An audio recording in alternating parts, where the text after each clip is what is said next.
In the realm of man, an air of oppression lingers as humanity finds itself under the tyranny of a brutal and selfish god. The god Adyr. The realm of man, darkened by his shadow, yearns for liberation. It is against this god that humanity, fueled by a desire for freedom, decides to rise and challenge Adyr's rule, sparking the first rebellion against divine oppression. Adyr, in his attempt to quell this uprising, unleashes the Rogar, his own humanoid creations, upon the rebelling humans. The Rogar, beings of considerable might, are tasked with crushing the rebellion and reinstating Adyr's reign. However, from the ranks of humanity emerge three heroes known as the Judges. These judges stand firm, displaying courage and strength as they engage in fierce battles against the Rogar. One by one, the Rogar lords fall, until ultimately the Judges face Adyr himself, cutting down the god and ending his tyranny. With Adyr defeated, his once formidable physical form crumbles to the ground, symbolizing the fall of a tyrant. His soul, now weakened and diminished, retreats into a long slumber, lasting for hundreds of years. The land, once marred by his presence, begins to grow around his falling corpse, leaving behind only his massive hand as a reminder of his reign.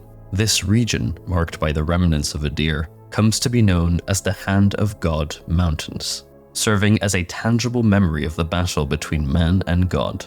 In the wake of Adyr's fall, humanity enters a new era, ruling itself under the guidance of the three judges and their descendants.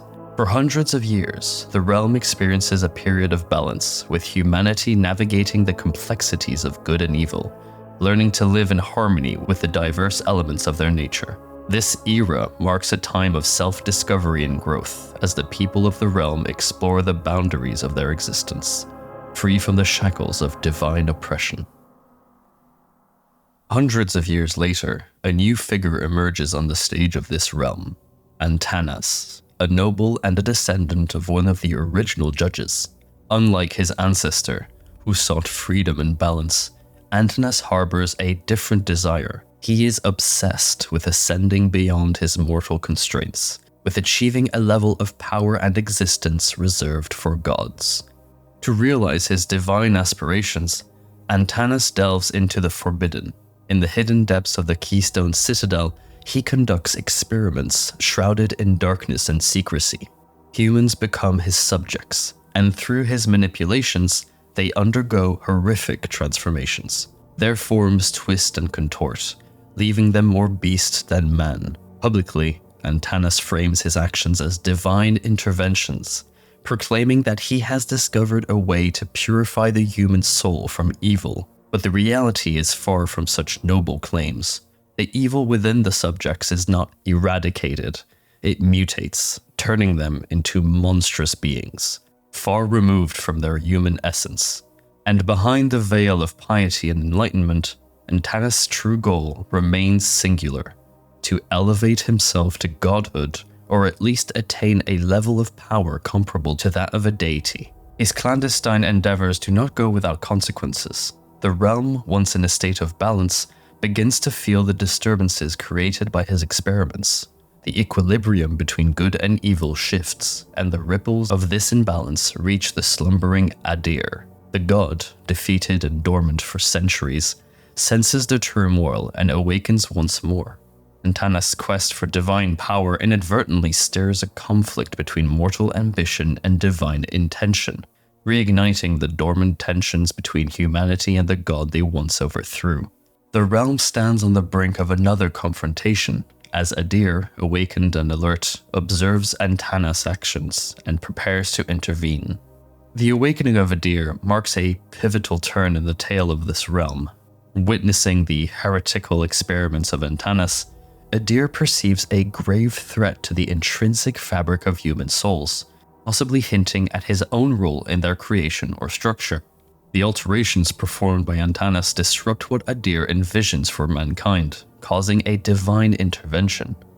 Adyr, once defeated and dormant, begins to build an army of his Rogar, his gaze fixed on Antanas.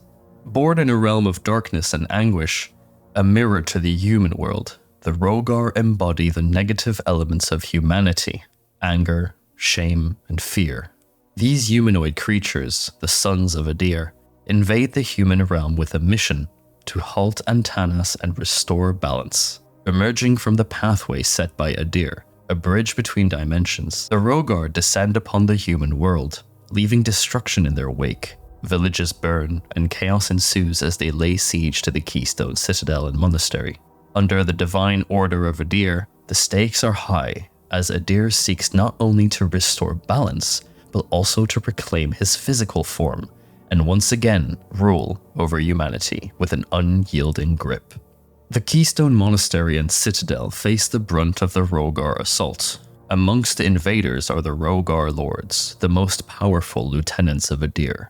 The humans, caught in the crossfire of divine and mortal ambitions, are significantly outmatched. Casualties mount as they struggle to repel the Rogar and protect their realm. The Citadel and Monastery are under relentless assault, symbolizing the larger conflict between Adyr and Antanas, two figures proclaiming benevolence but secretly harboring desires for power and control. In the midst of all this chaos, a new player enters the fray. Harkyn. This unlikely hero, with a past marred by crime, finds himself released from the shackles of imprisonment by a mysterious old man named Caslo. Harkyn's freedom comes with a purpose. He is to aid the forces of Antanas in repelling the Rogar onslaught at the Keystone Citadel. Tasked with a mission, Harkyn embarks on a journey fraught with peril. He faces and defeats the Rogar Lords, the formidable lieutenants of Adyr, reenacting what happened those hundreds of years ago with the judges. The path eventually leads him to the Palm of the God, a hidden snowy location in the mountains, where a confrontation with Adyr awaits. However, Adyr remains unseen, choosing instead to communicate his desires and revelations to Harkyn. He unveils the dark truth about Antanas' experiments and the imbalance they have caused, attempting to sway Harkyn to his cause. Adyr then makes a strategic gambit. He presents Harkyn with a powerful rune, a tool capable of ending Antanas' life and his corrupting influence. Adyr's proposition is clear: eliminate Antanas, restore peace to the world, and enable Adyr to absorb Antanas' soul, marking his full return to the realm of man.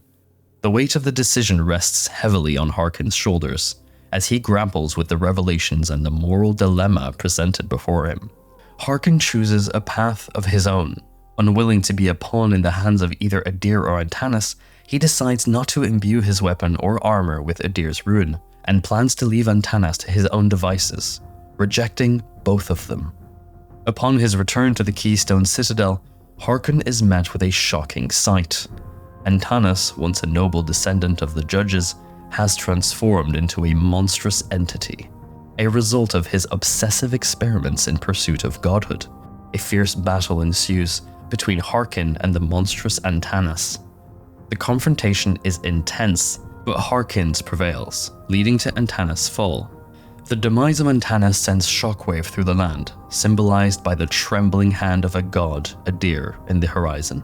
The consequences of Harkyn's decisions ripple through the realm. By choosing not to side with either Adyr or Antanas, he ensures that Adyr remains in a weakened state, unable to regain his former power and dominion over humanity.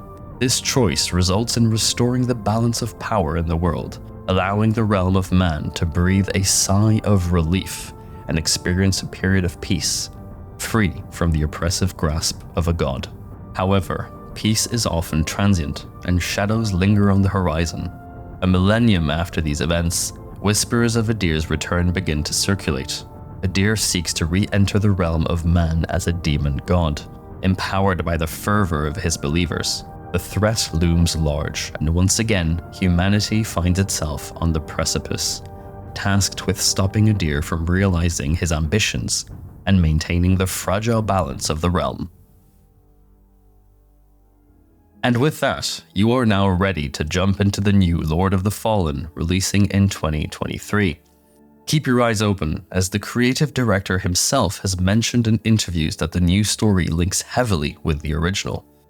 Now, this wasn't an easy video to make, as there isn't much lore out there on the internet about the first game, Lord of the Fallen, so I had to go back and play it again, take screenshots and record every audio note to kind of get it right. There are other characters I want to talk about, such as Kaslo, the Crafter, or the god Arius, so I might make more videos about those guys.